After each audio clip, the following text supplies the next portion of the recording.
So have you got a new career as a conductor now? I wouldn't go that far. I needed a baton, just to point at them if they were doing anything wrong. It was a lot of fun, and hopefully, the club do this every year. It's a great initiative. The boys enjoy it, and it was, and the kids, being integrated into it as well. Hopefully, it'll make a few quid for the charity. So we're all delighted with it. Is it nice to be back to it after the latest international break? Yeah, seems a bit longer than normal, this one, for some reason. Majority of them came back yesterday. So we've had a day's training with them all, and thankfully the international boys came back all, fully fit.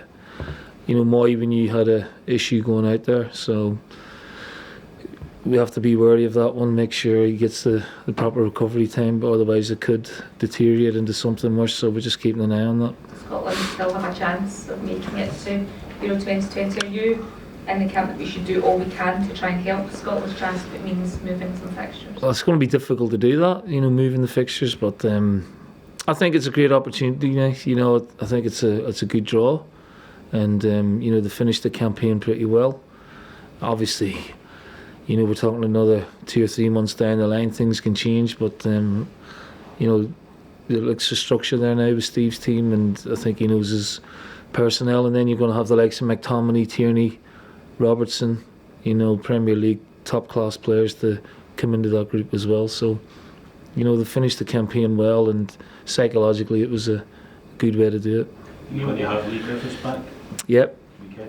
He'll be involved with the squad, yeah. So I slowly but surely, it's he had an hour there on Tuesday. He looked good in the hour, so he'll be in and around it now. What's his kind of mindset at the moment? He's good, he's happy, and he needs to stay there now. He needs to not only stay there, improve his condition and keep improving it. It's bit by bit, but we've seen enough now to think he may make a contribution.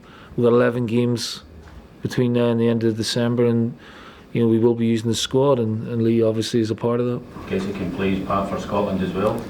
Yeah, fit, no question. No question. When he's ready, and if he's in the groove, then he would be a real asset for Scotland. There's no doubt about that.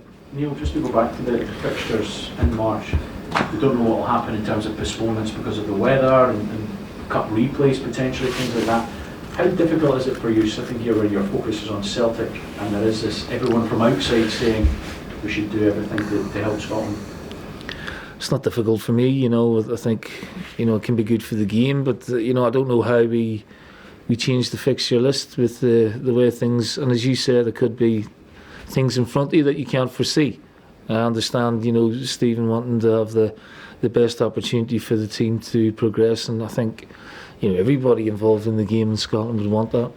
But moving fixtures or shutting fixtures down, when would you be able to fit them in is the question. And it might not be ideal for the club football, so you might have this sort of interaction between club and country. But ultimately, I think everyone, within the game in Scotland would like to see the national team progress. Is it something that maybe nearer the time, if the clubs were involved in the process, that it's not a straight no, but it's how things would plan out? Plan out, yeah. I mean, we'll have to, see how it pans out. And like you say, there could be postponements along the way, and then the fixture list becomes even more congested. When you see James Forrest going down before half time, is that a worry when you see that? And he played on obviously the whole time. Yeah, I know. Yeah, I was screaming at the telly. I was upstairs because there's a game out here and the game's on the telly, and yeah, it's a real heart and mouth moment. But it was a shocking challenge. It was a red card for me. But thankfully, he came through the game fine and he's fit and available. So yeah, it's just one of them awful moments that you're thinking it could be ligament damage or a real sore one, but thankfully he's strong enough and he's avoided serious injury. Your guys always turn up and play a lot of games, like Callum McGregor, James Forrest as well. What does that say for their commitment and drive to do it on various different levels? Yeah, I mean, it speaks volumes for their professionalism and their desire, their will. They want to play for the country and they want the country to exceed. Sorry, is that the right? Succeed, and we are always encouraging them to go. you know, if that's what really we want to do. And there's been no dissenting voices. You know, they've come back psychologically in a good place because they've won 2 games and played, you know, they've all played well. Greg as well, Ryan, you know, great contributions to the team. So sometimes it can help. Does that help in terms of Greg Taylor? Yeah, absolutely. You know, he's had a couple of games and got that match rhythm, you know, playing at a really good level. And he comes back, you know, bouncing. And that sometimes is the flip side of it. You know, everyone's looking for the negative. And actually, you got the likes of Beaton going away with his country, having a couple of games come back. You know, those 2 games will do him the world of good with this run coming. Some of them you'd like to have a rest, but others quite happy for them to go and play. What about this weekend when it's Livingston? You played just 6 weeks ago and it was a bad result, difficult day with the red card, etc. How different a game do you think this will be at Celtic Park? Well, I'd like to think we'd be on the, you know, in the ascendancy in the game. I'd like to think we'll keep 11 men on the pitch for the 90 minutes, which will be important. But the reaction from that defeat has been absolutely superb. You know, the football we've played, the results we've had, you know, the quality of performance and the levels of real intent in the games has been excellent.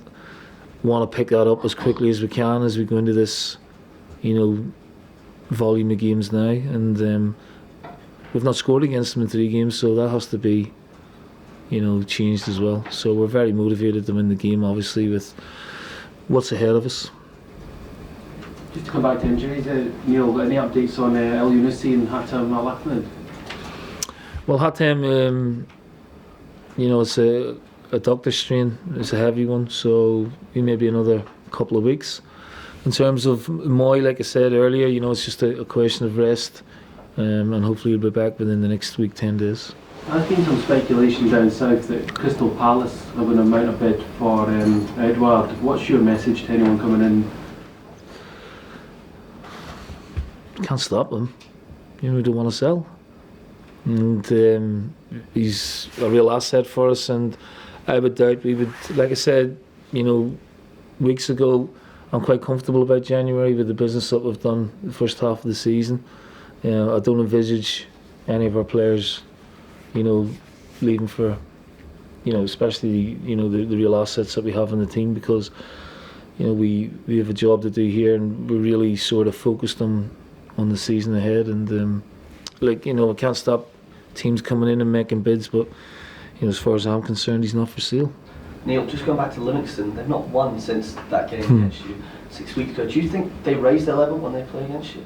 I think all teams do, you know, subconsciously. I don't think it's a deliberate thing, but, you know, everyone wants to play their best against, you know, Celtic and pit their wits against the best players and the best teams. So I did it myself when I was at Leicester. You know, subconsciously you go to Manchester United, you go to Arsenal, and you raise your game because you want to play against the best. So yeah, I mean, Livingston played, you know, really strongly that day. We expect that again tomorrow, but you know, we'll be ready for that.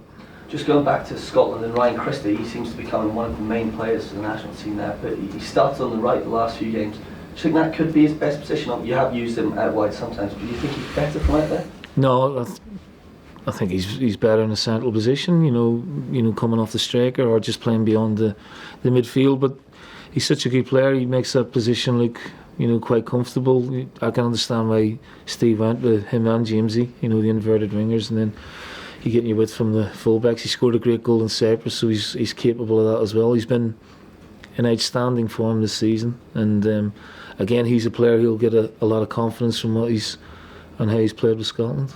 Is he raring to go for the weekend? Obviously, he was the man that got the red card at Livingston. He felt quite responsible for putting down 10 men on. Yeah, I mean, it's totally unlike him, you know, and it was just a split second, you know, mistimed challenge, which, you know, happens to all of us. He's as honest as the day is long. There's no recriminations aimed at Ryan, and since then he has gone on to play absolutely brilliantly, and I'm sure it's not about revenge or anything like that. It's just about winning the game and playing well and keeping the momentum going as much as we can.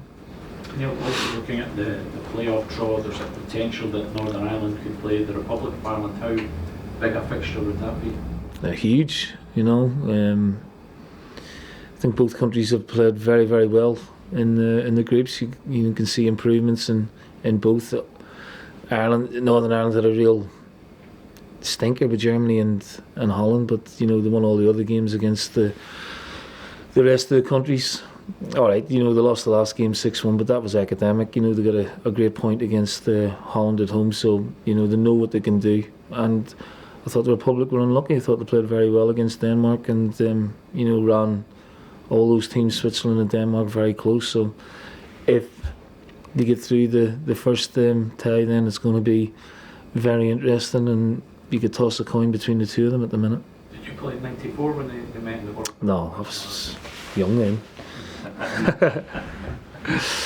Neil, you've spoken about recent success being down to the sum of all parts at the club. Yes. Do you feel that you're warm into things like statistical analysis departments or behind the scenes?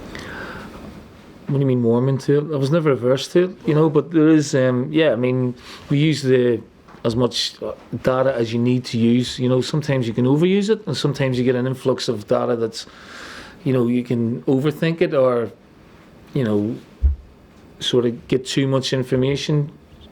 Obviously using the data that you want that's relevant to an individual or the opposition or, you know, the team, then yes, I mean, it's excellent, the stuff we have behind the scenes for that.